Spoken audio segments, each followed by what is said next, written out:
चतुर खरगोश और शेर। किसी घने वन में एक बहुत बड़ा शेर रहता था। वह रोज शिकार पर निकलता और एक ही नहीं, दो नहीं, कई कई जानवरों का काम तमाम देता। जंगल के जानवर डरने लगे कि अगर शेर इसी तरह शिकार करता रहा तो एक दिन ऐसा आएगा कि जंगल में कोई भी जानवर नहीं बचेगा। सारे जंगल में सनसनी फैल गई। शेर को रोकने के लिए कोई न कोई उपाय करना जरूरी था। एक दिन जंगल के सारे जानवर इकट्ठा हुए और इस प्रश्न पर विचार करने लगे। अंत में उन्होंने तय किया कि वे सब शेर के पास जाकर उनसे इस बारे में बात करें। दूसरे दिन जानवरों के एक दल शेर के पास पहुंचा। उनके अपनी ओर आते देख शेर घबरा गया और उसने गरज कर पूछा, क्या बात है? तुम सब यहाँ क्यों आ रहे हो? जानवर दल के नेता ने कहा, महाराज, हम आपके पास निवेदन करने आए हैं। आप राजा हैं और हम आपकी प्रजा। जब आप शिकार करने निकलते हैं तो बहुत जानवर मार डालते हैं। आप सबको खा भी नहीं पाते। इस तरह से हमारी संख्या कम होती जा रही है। अगर ऐसा ही होता रहा तो कुछ ही दिनों में जंगल में आपके सिवाय और कोई भी नहीं बचेगा। प्रजा के बिना राजा भी कैसे रह सकता है? यदि हम सभी मर जाएंगे तो आप भी राजा नहीं रहेंगे। हम चाहते हैं कि आप सदा हमारे राजा बने रहें। आपसे हमारी विनती है कि आप अपने घर पर ही रहा करें। हर रोज स्वयं आपके खाने के लिए एक जानवर भेज दिया करेंगे। इस तरह से राजा और प्रजा दोनों ही चैन से रह सकेंगे। शेर को लगा कि जानवरों की बात में सच्चाई है। उसने पल भर सोचा, फिर बोला, अच्छी बात है, मैं तुम्हारे सुझाव को मान लेता हूँ, लेकिन याद रखना, अगर किसी भी दिन तुमने मेरे खाने के लिए पूरा भोजन नहीं भेजा तो मैं जितने जानवर चाहूँगा मार डालूंगा। जानवरों के पास तो और कोई चारा नहीं, इसलिए उन्होंने शेर की शर्त मान ली और अपने अपने घर चले गए।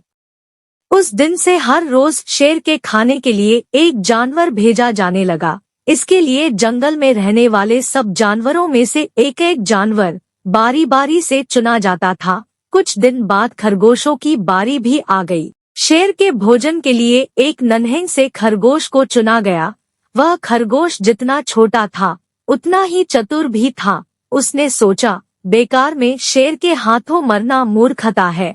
अपनी जान बचाने का कोई न कोई उपाय अवश्य करना चाहिए और हो सके तो कोई ऐसी तरकीब ढूंढनी चाहिए जिसे सभी को इस मुसीबत से सदा के लिए छुटकारा मिल जाए। आखिर उसने एक तरकीब सोच ही निकाली। खरगोश धीरे धीरे आराम से शेर के घर की ओर चल पड़ा। जब वह शेर के पास पहुंचा तो बहुत देर हो चुकी थी। भूख के मारे शेर का बुरा हाल हो रहा था। जब उसने सिर्फ एक छोटे से खरगोश को अपनी ओर आते देखा तो गुस्से से बौखला उठा और गरज कर बोला, किसने तुम्हें भेजा है? एक तो पिद्दी जैसे हो, दूसरे इतनी देर से आ रहे हो। जिन बेवकूफों ने तुम्हें भेजा है मैं उन सबको ठीक करूंगा। एक एक का काम तमाम न किया तो मेरा नाम भी शेर नहीं। नन्हे खरगोश ने आदर से जमीन तक झुककर, महाराज, अगर आप कृपा करके मेरी बात सुन ले तो मुझे या और जानवरों को दोष नहीं देंगे। वे तो जानते थे कि एक छोटा सा खरगोश आपके भोजन के लिए पूरा नहीं पड़ेगा, इसलिए उन्होंने 6 खरगोश भेजे थे। लेकिन रास्ते में हमें एक और शेर मिल गया। उसने 5 खरगोशों को मारकर खा लिया। यह सुनते ही शेर दहाड़कर बोला, क्या कहा? दूसरा शेर? कौन है वह? तुमने उसे कहाँ देखा? महाराज, वह तो बहुत ही बड़ा शेर है। खरगोश ने कहा, वह जमीन के अंदर बनी एक बड़ी गुफा में से निकला था। वह तो मुझे ही मारने जा रहा था, पर मैंने उससे कहा, सरकार, आपको पता नहीं कि आपने क्या अंधेर कर दिया है। हम सब अपने महाराज के भोजन के लिए जा रहे थे, लेकिन आपने उनका सारा खाना खा लिया है। हमारे महाराज ऐसी बातें सहन नहीं करेंगे। वे जरूर ही यहाँ आकर आपको मार डालेंगे। इस पर उसने पूछा, कौन है तुम्हारा राजा? मैंने जवाब दिया, हमारा राजा जंगल का सबसे बड़ा शेर है। महाराज, मेरे ऐसा कहते ही वह गुस्से से लाल पीला होकर बोला, बेवकूफ, इस जंगल का राजा सिर्फ मैं हूँ। यहाँ सब जानवर मेरी प्रजा है। मैं उनके साथ जैसा चाहूँ वैसा कर सकता हूँ।